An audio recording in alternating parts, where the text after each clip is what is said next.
I thought maybe I would like to be a nurse, but then when I got my college work, I found out I don't really like to be around sick people. And so I took my first courses in college that would go either way, and I decided home ec was where I went. I like fabric. That's what I like about teaching, and I liked teaching people how to do different things in the fabric. Always have liked fabric from a kid on. When my ship came in, it was going to be a trunk load of fabric from an aunt that never did anything with fabric. That was my idea. So I got my own trunk loads now. I was teaching in Joliet, Illinois. Started there in 66, 67 school year, and then retired in 89. I was teaching home economics in the high school, basically freshmen through seniors. And then my last few years were with kids that worked out on jobs that were in the co-op program. That was because nobody else wanted to do it in my department. I taught kids basically, to begin with, I taught the whole gamut of home economics, which was foods and clothing and childcare and family living. But then when I got my master's degree, it was in clothing and textiles. So basically then it was clothing construction from the beginning through tailoring and junior college, which was there in Joliet. So I taught that in night school. It was very tough to teach in the inner city. You had to be the disciplinarian, and you had to make them think you were really upset with them without being mad. If you got mad, you lost it too. You lost control. But it didn't happen all the time. Usually, once you got control and they knew you were fair and meant business and didn't dilly-dally around, it went well. I taught in the co-op program. In one class, I had 3 of my guys that were Parnell, Darnell, and Tyrell.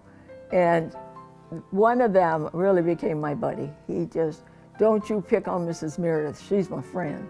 So you got to do it, but you had to learn to be tough. That was where the original school I taught in northern Wisconsin, if you told a kid twice to be quiet, that was bad, because it was a rural school and they were well disciplined. In the inner city, that's not always the case. But there was fights occasionally that you had to stop. And there was one time when I had a student teacher, and I knew she was coming in the door. I saw her out of the corner, but I was, shall I say, yelling at a student to be quiet or whatever the problem was. And she never came in. She backed out. And later I said, well, why didn't you come in? Oh, you were mad. I said, no, I wasn't. You sounded mad. I said, right. That's what you needed to do. Sometimes we have to put the cart before the horse.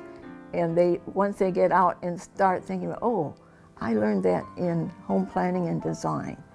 And one of the things I used to do was in home planning and design, after we'd study something, I would take them to my house and take them around and let them see how they had arranged furniture on the floor plan.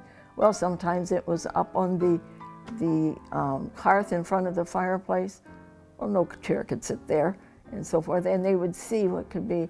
And then I would always have one question. I'd say, all right, now what color was the rug in the basement?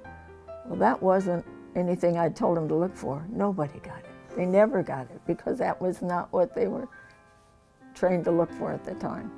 So there was no rug there. Yes, there was. There was an orange one.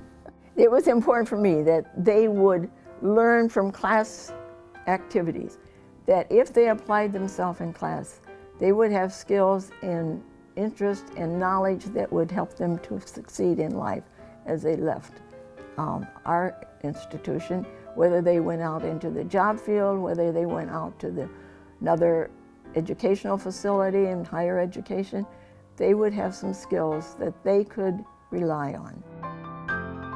I had a gal that was a gal from Mexico that was up, and she came in one morning all excited.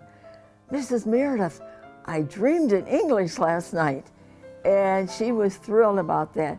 But just to see a kid light up when they learned a new skill, something they could do. I had one student that did very well, and in one of the doll dressing contests that they did, she won the grand prize of dressing the doll and so on. So to see people achieve, even young people, and then taught night school at the junior college, that was thrilling.